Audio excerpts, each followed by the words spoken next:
What happened here today was a gathering of grandparents and other relatives raising grandchildren or other children that are not their own.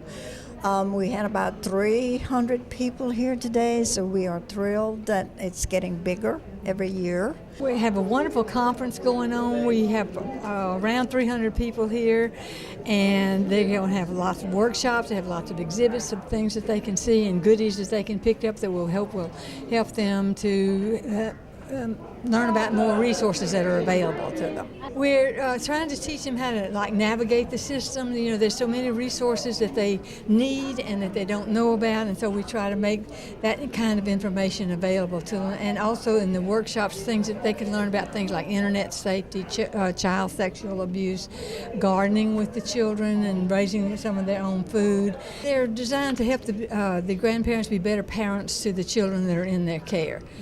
So that they can, grow up to be good, productive citizens.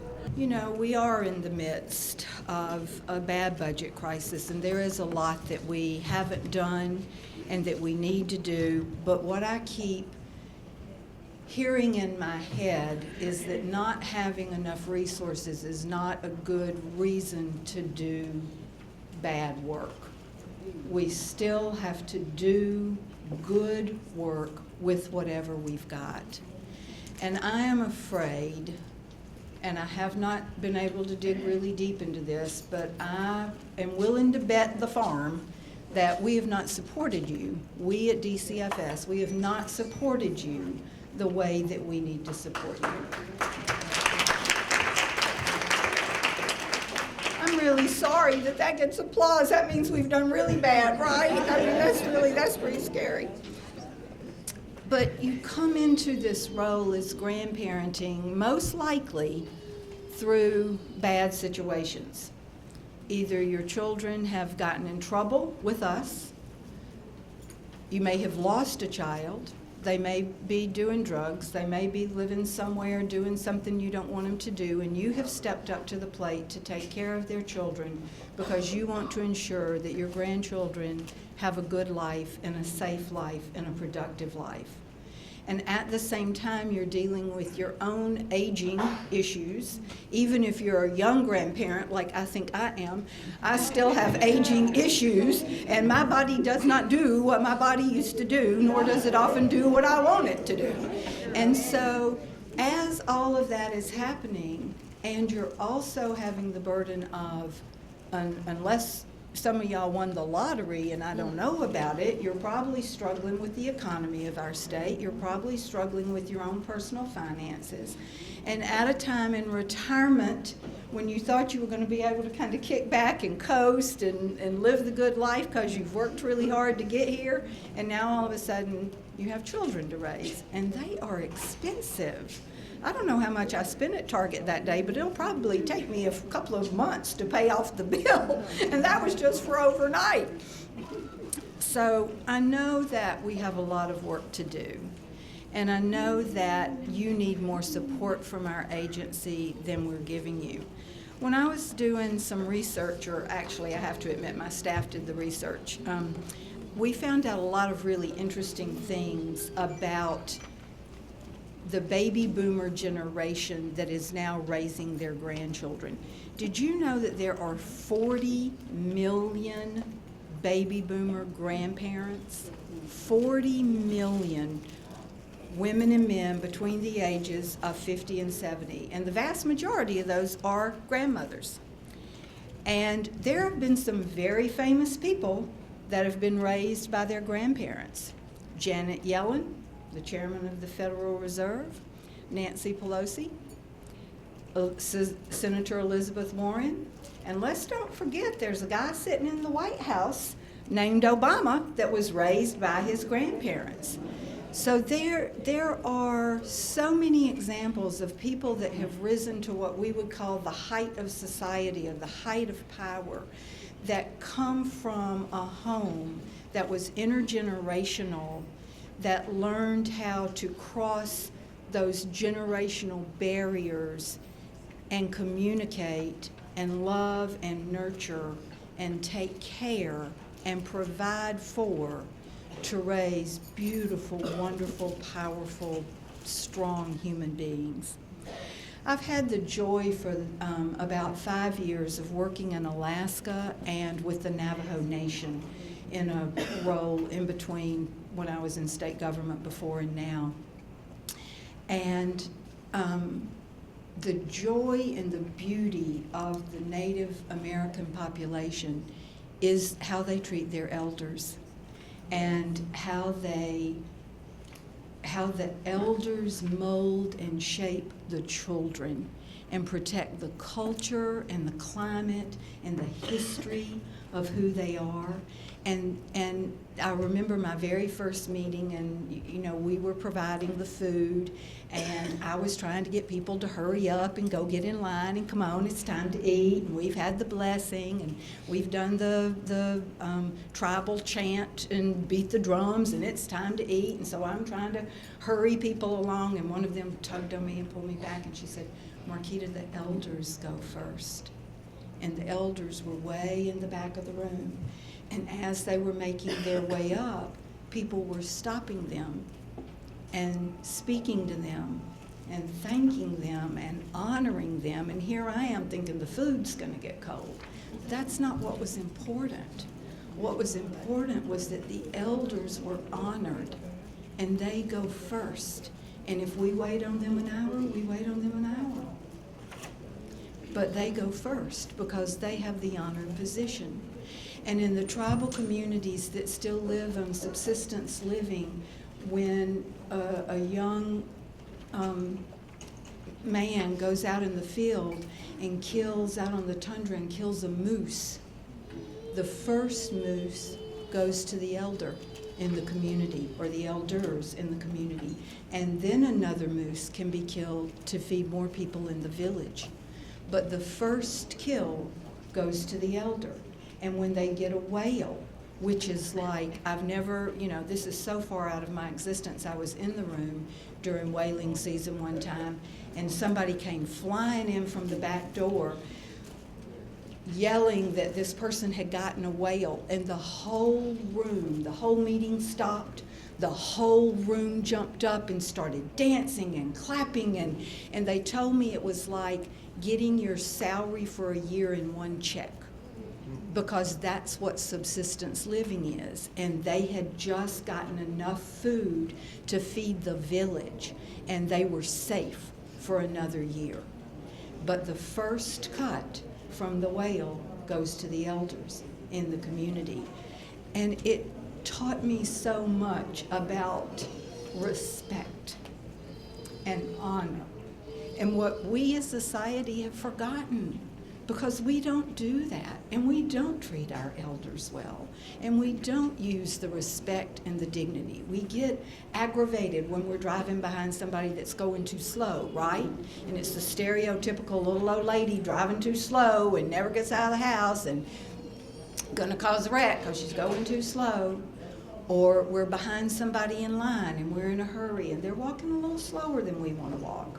And we get frustrated. And even if we don't say anything, even if our manners are good enough that we don't say anything, in our mind we're thinking, hurry up, hurry up, hurry up. I gotta move, you're in my way. And so we don't treat our elders with the respect that we need, and we don't treat them the way that we should.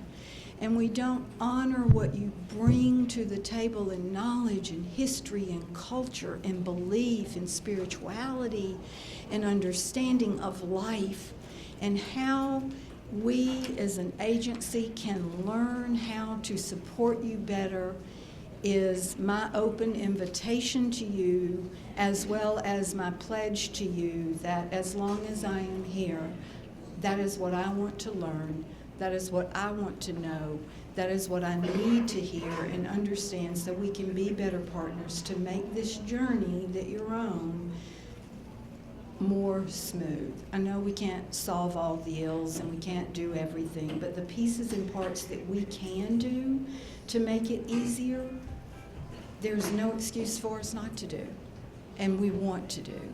And so I've talked to staff a little bit about some of the things that I think we might be able to do. And I really have to honor Latrice for this, because this is her work and she's telling me all this information. It's not It's not my knowledge. And I got to find the list now. I know she gave it to me. One of the things that I am creating, and I'm sorry, in our transition team report for the new governor, one of the recommendations the transition team made was to give an internal advisory board to me and the leadership of the organization as we move forward to try to make sure that we are staying on track and building better practice and hitting all aspects of the work and acknowledging what needs to happen internally as well as externally. So external partners, yes, but internal partners as well.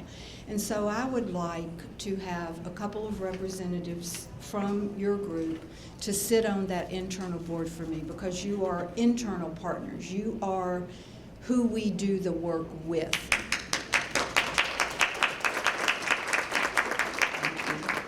We are not on the front line raising the kids, you are. And so if we're not doing the best for you, then we are really off base.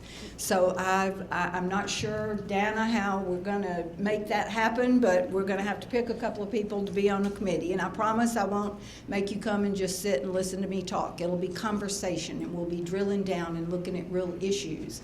And I will honor your time and respect that. And we'll meet when you can meet, and we'll figure out how to get the information from the collective view winnowed down into that. Where is Latrice? I know most of you know her, and she had some really good ideas about some things that we could do to help smooth the process. So I want to just throw these out. You mull these over, see if they resonate with you, see if they sound like the right kind of thing.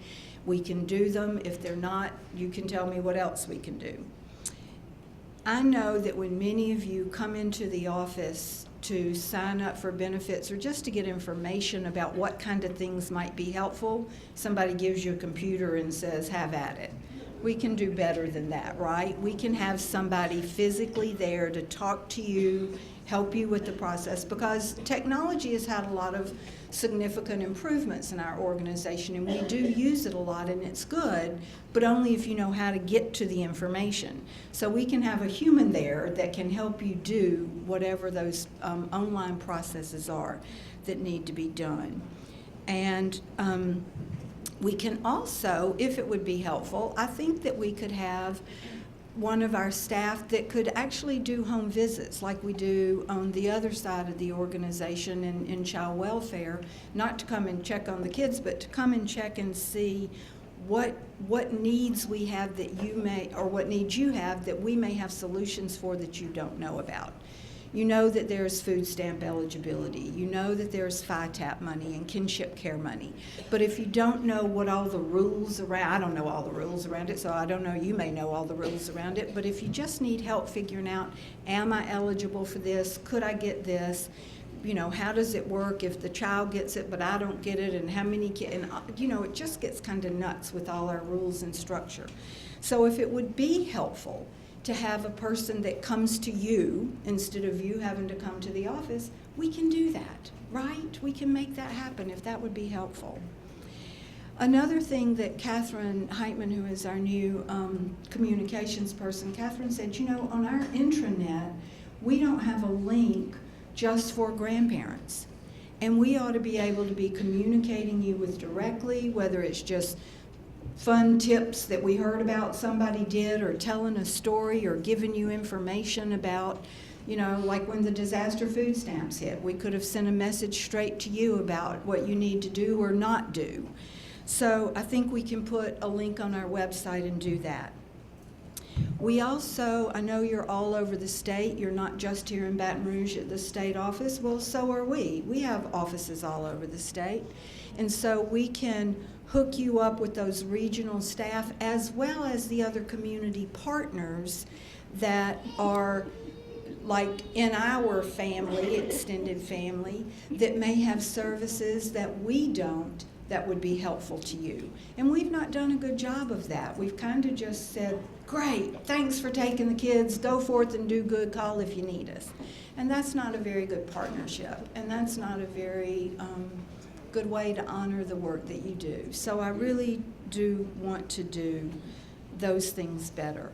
And if we need legislation next year, I think, we're in the midst of the session now. It's too late to do it this year, and quite frankly, our feet were so, I think we've got webbed feet, Senator, from being, we are paddling through this water as fast as we can. But next year, we're going to, as soon as we get through all these sessions, we're going to have time to really start building an agenda that's based on our practice and our protocol and what we want to do to make life better for the children and the families that we serve. And so if there is legislation that you've been thinking about, Dana, or I'm not, yes, there is, there's stuff, good, you've got ideas. So we need them. We might can look at kinship, because I know that runs out, the payments for kinship run out, and maybe we take a bill that says you get kinship as long as kids in your home, right? I mean, that just makes sense to me. So there's so much that we can do better, and I need to say a couple of things about this staff, and I'm sorry. The people that work in DCFS are the most committed and dedicated and earnest people that want to do good. The past administration did not treat them well, and they are a hurting workforce. And sometimes when people are hurting, they hurt. Just like our kids, Sometimes when they're hurting from the past wrongs done to them, they lash out. And I know that there are spots and people that are employed by this agency that don't always have the best service attitude and don't always do the best right service. I hope and I like to believe that that's because they're hurting too. So that's my job, to figure out how to get past that, how to honor the work of this staff and bring them back to a sense of wholeness, because they used to be there. I was there, I know. But they've had 8 really hard years of being told you can do more with less, and you can't say you can't do more with less. And that's just a lie. You can't do more with less, you do less with less. And so you can't, they just... So I'm feeling very maternalistic about my staff. These are my babies. I'm going to take care of them. We're going to fix this. But that extends to you and the partnership we have with you. You are part of DCFS. You are our auxiliary staff, and you need to be treated just as well as I want the staff treated across the state. So again, my pledge, my hope, my dream is that over the next several years we craft together an agenda that gives you what you need, that we find a way with the help of senators and people that are really working hard on our budget to find a way to staff us up and get us back to the place that we need to be, and to make us all whole, to make us all well, because we're hurting, right? We're not at the top of our game right now. And so if you have ideas about ways that I can recognize the people that are doing good work, whether it's within your organization or within the staff, I welcome those, because I want to be able to honor and highlight the good practice and the success and where it's working well, so that we can model it for other parts and other people, right? Because I know that the people that are in this room and the people that you represent across this state are people that care deeply about the welfare of our state's children. And whether they happen to be your grandchild or your neighbor's child or your cousin's child or a stranger, they are children that you have opened your home and your heart to because you want the very best for them. And I thank you so much and just honor you for the work you do for us. Wasn't she wonderful? That is the good news. Maybe the time has come when we are going to be heard, right? So on behalf of the grandparents, I want to thank you for taking time to come and be with us. And in appreciation, we'd like to give you this. And we're going to be talking with you. Absolutely. Yes, ma'am. Thank you. I will frame this and it'll go on my office wall. Very good. You'll see it when you come visit. Grandparents Raising Grandchildren has been, its information center has been really busy over the last year with various activities for grandparents and grandchildren. So 2 activities we want to highlight for you. And first, the quarterly legal workshops that are now being held at the main library. Mr. Todd Godin is coordinating the workshops, and funding for them comes from the Huey and Angelina Wilson Foundation. So let's clap for the foundation that pays for these legal workshops every quarter. Also, I mentioned the dance. It's an annual event, the Grandparents Dance, held at Kristen Wood Catering and Reception Area.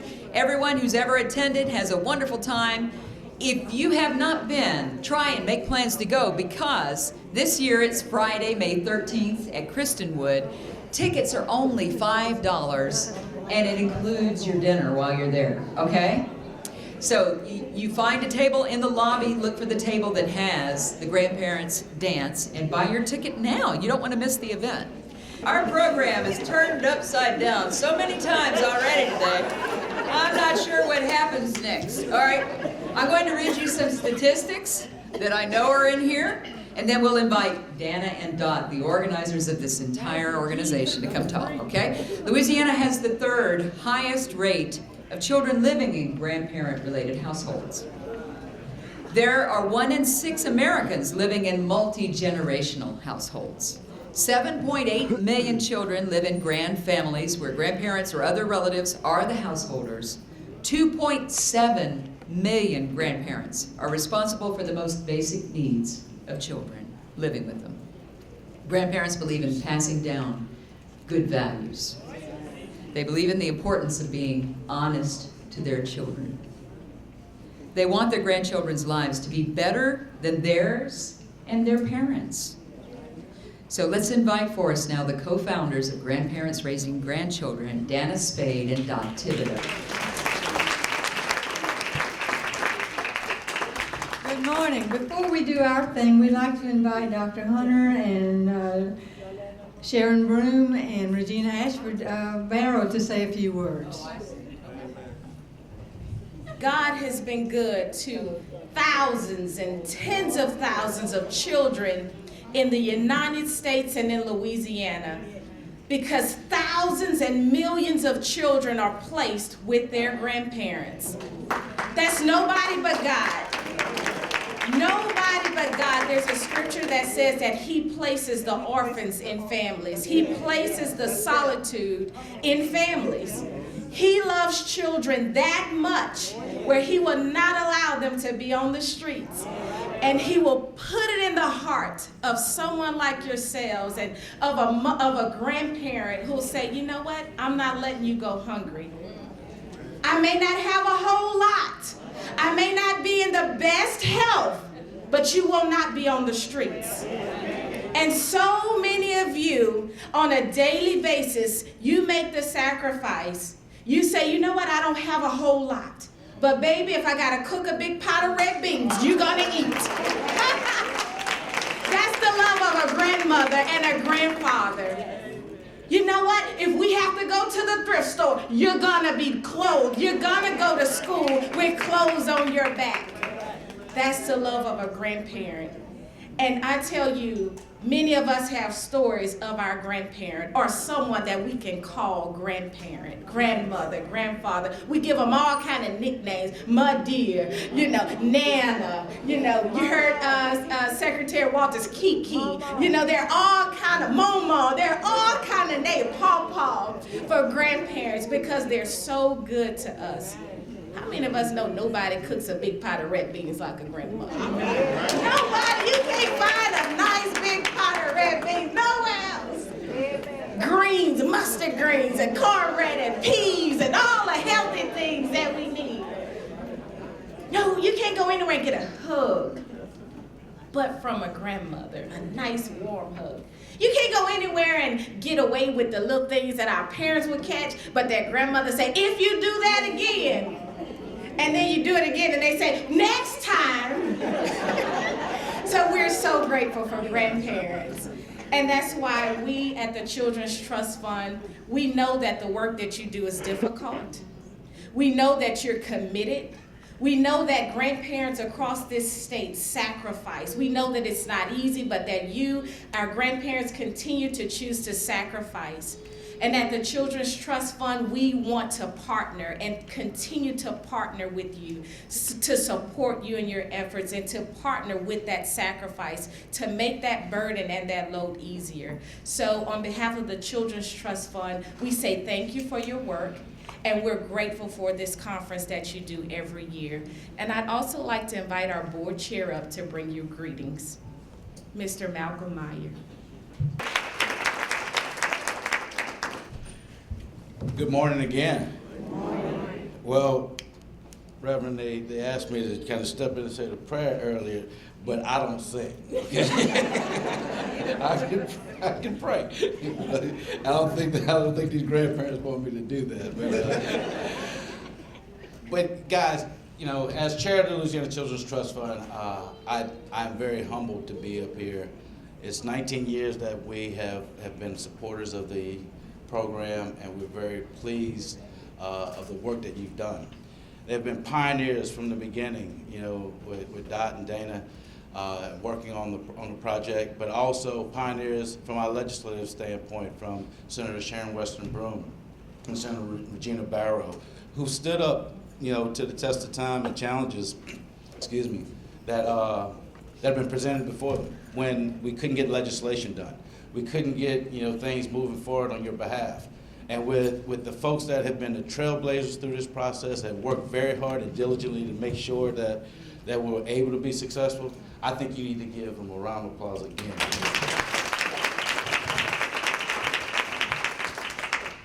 We are your partners. We want to continue to be and wait, what a wonderful choice we made. You know, we had the retirement of Judy Harrison from the executive director position, but with Dr. Hunter, we have made a tremendous pick with her. So thank you, Dr. Hunter. She's hit the ground running, as you can tell. It's been a perfect fit. But we would like to continue to be your partners. We look forward to continue to be the partners as this organization continues to grow. We are established now. We want to continue to have things that are established in the future. So if there are ideas like we've talked about already and the secretary's talked about, please let everyone know what the ideas are. Let them know what makes your life better. Let them know the things that are not working well, but the things that are working well, make sure that we build upon those things. And that's what we've definitely got to do. So continue. I know red beans, grandparents, there's nothing like it, because you can go to your grandparents' house and you can get away with murder. So on behalf of the Louisiana Children's Trust Fund, its staff, and board of directors, I want to say thank you for your hard work. And thank you for sponsoring the conference as we invite Sharon Weston Broome now. Good morning again. First of all, I want to thank Donna Britt for her continuous commitment to the grandparents, because, let's give her a round of applause, because she has been consistently coming and emceeing and helping, and I don't think she does it because she feels obligated. I think she does it because she loves each and every one of you and feels very committed to this cause. So let's show our appreciation for Donna. And so I'm going to be brief in my remarks, but in 1993, Dot and Dana invited me to come to the Council on Aging to a support group to talk about the challenges of grandparents raising grandchildren. Little did I know, as a newly elected state representative at that time, that indeed being the champion for grandparents raising grandchildren would be the hallmark almost of my legislative journey.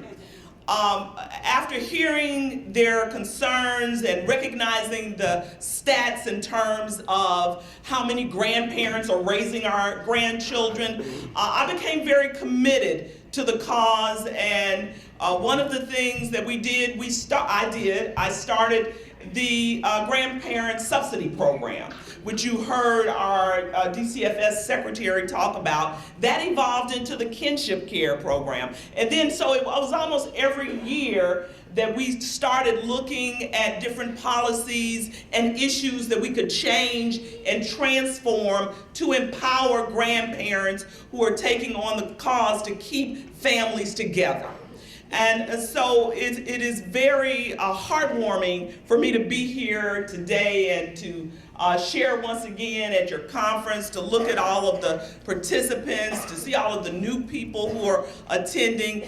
And let me just say this. Someone said to me, or it came through the political grapevine, I'll just say that someone said, you know, what has Sharon Weston Broome done? And then the response was, well, I know she's done some things with the grandparents raising grandchildren. And you know, I will never, it's the reason I say that, because I think their motivation, Malcolm, in saying that was that trying to imply that, well, maybe she hasn't done a lot. But you know what? I will always be an advocate for children and families. And for me, there's nothing more important than helping to strengthen our families, our children, and to help empower each and every one of you. I want to thank the Grandparents Raising Grandchildren's conference, all of the support team involved in this. It takes a lot of people to put on a conference, but more importantly, these women and other partners have labored over the years, many times challenged with financing, Dr. Gilmore, for this organization. But guess what? Their tenacity has remained strong. Their commitment has remained unwavering towards you as grandparents raising grandchildren. And let me just let you know this morning, what you are doing is not in vain. It is needed. What you are doing, God looks upon very favorably and honors you. And so I honor you too this morning, and I assure you as I continue on my journey towards public service that you will always be one of my top priorities. God bless you. I'm Regina Barrows, State Senator for District 15. And I'm going to ask my mentor, my friend, and I call her my big sister, if she would join me back at the podium, because she and I have talked about something we are going to offer to anyone who would like to go to the dance. So if you would like to go to the dance, I need you to raise your hand, and I need somebody to take down the names, because we are going to sponsor you.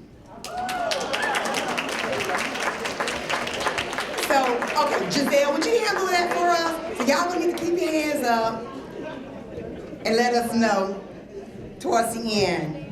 Now, I asked her to stand because when she started the program, I was her legislative assistant. And I remember the meeting. And I remember following the details of what I was asked to do. And I can tell you, nothing gives me greater joy than to see that seed that was planted 19 years ago grow, and now we have us a whole tree. What she didn't tell you, which is what I also know, is how she fought for the funding to make sure every time they tried to cut the program out, she made sure it was funded every year. And it has remained funded till this day. So now, as I have stepped into those big shoes, I have a tall task to complete. But I'm up to the task, and I know if I get a little weary, if I don't know exactly what to do, I know where to go to get the information. So thank you so much. And next year, we're going to be saying Mayor Broome. I want to thank all of you for the work that you do. I want to thank you for going over and above when you don't feel like it, when you're not feeling good, when you're not sure where all the money is going to come from for the tasks that you need to take care of. I want to say thank you for your consistency and never giving up. Because when I started with Senator Broome 19 years ago, I never thought I would be a grandparent raising a grandchild. And some of you guys have heard my testimony. And so I know exactly what you go through. Because mine's, every morning, that school issue is always a challenge. And I say, I must change my confession. But I'm telling you guys, that every morning, getting up, trying to get there and get to school on time, I pray every day. So I know exactly what you're going through. Ms. Dodd, Ms. Spade, I would like to ask the board if they would please stand. Would the board please stand? You guys have been so consistent over the years. It has not been easy either. I know it hasn't. Give them a hand of applause. I appreciate the board for your long-term commitment to making sure that this program continues and that it continues to grow. What I would like to talk about just for a moment as I do my welcoming, I'm sorry, I'm gonna have to run out. I would like to talk about the new legislation that the secretary, who just left, asked me to bring. Can somebody say with me, a brighter day? A brighter day. Say it again, a brighter day. A brighter day. Well, Louisiana now has a brighter day. Yes. We have a governor that's committed to the welfare of the people that he serves, and I can attest to that. What the secretary didn't tell you also is that over the past 8 years, they nearly cut their budget in half and told them to continue to render the services that they had been providing. And I kept saying, you can never do more with less. You only do less with less. It comes to a point where, and you guys know you can cut and cut and cut, but after a while, some other things have to go away. And that's what happened with the department. So I know that we are looking forward to a brighter day.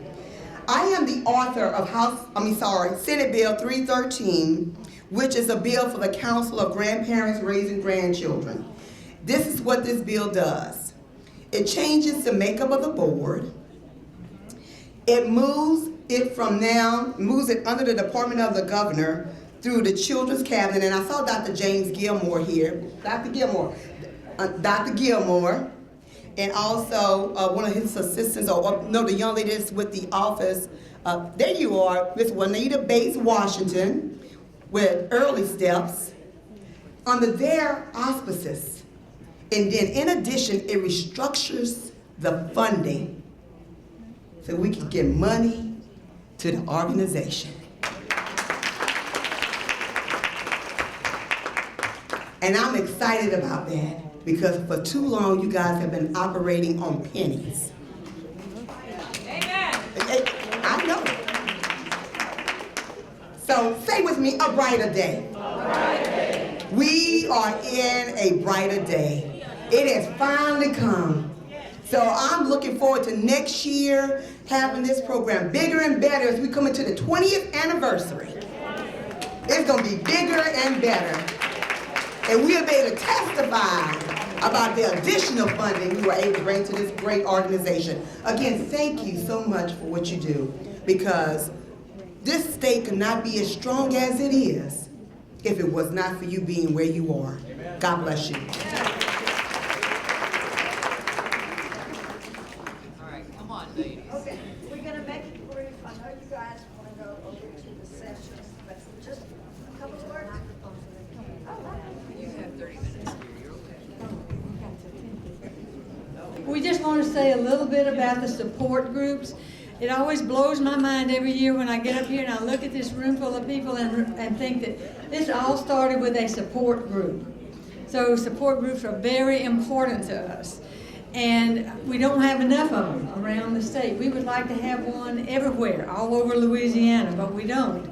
How many of you who are here today belong to a support group somewhere in the state? Hold your hand up, let me see. Nope, not enough. We need a lot more support groups. So if any of you would be interested in helping us start a support group, we'd be glad to give you any kind of support that we can.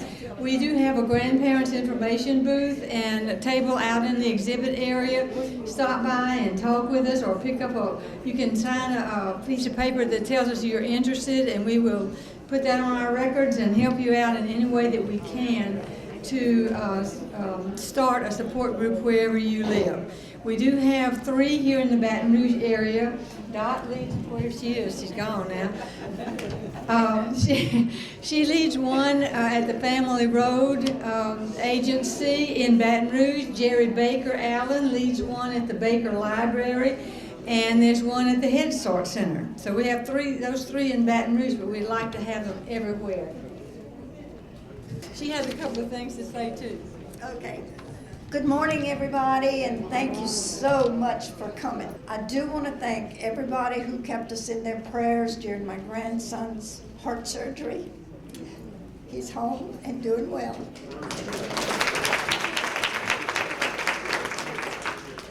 And I want to thank everybody on the panel. Thank you, thank you.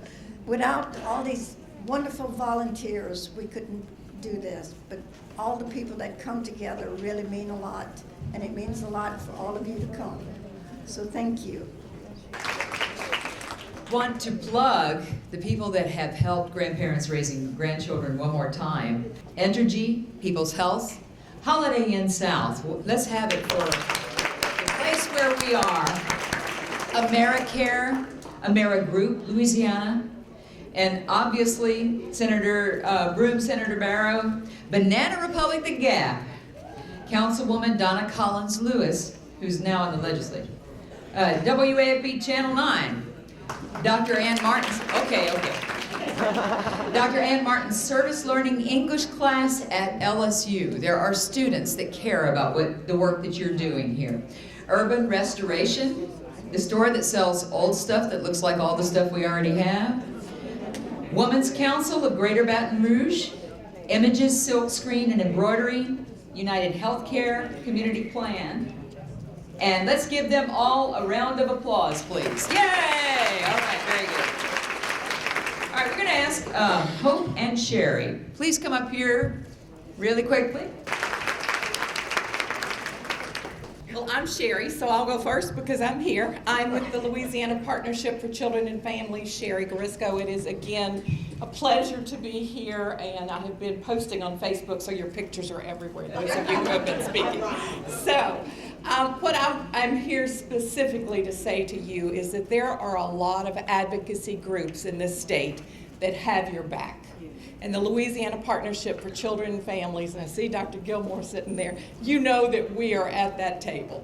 And so what I am asking you to do today is a very simple something that I know you teach your grandchildren, which is to say thank you. So Senator Barrow brought this fabulous bill she just talked to you about, Senate Bill 313.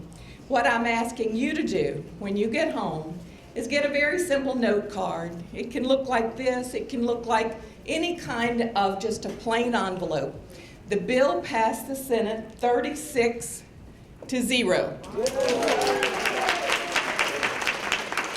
There were 3 people absent, but I know if they'd been there, they'd have voted for it too. Am I right? Okay. So the first step in you being a true advocate is to reach out and say, thank you. Put your name on it, put your address, because if I'm right, they look to see who is writing that letter. And it needs to be in your handwriting and your words, not something I say, but just simply to say, thank you. I am raising my grandchildren. I am trying to do the best thing every day, and I cannot tell you how much I appreciate you. So to that end, I will tell you that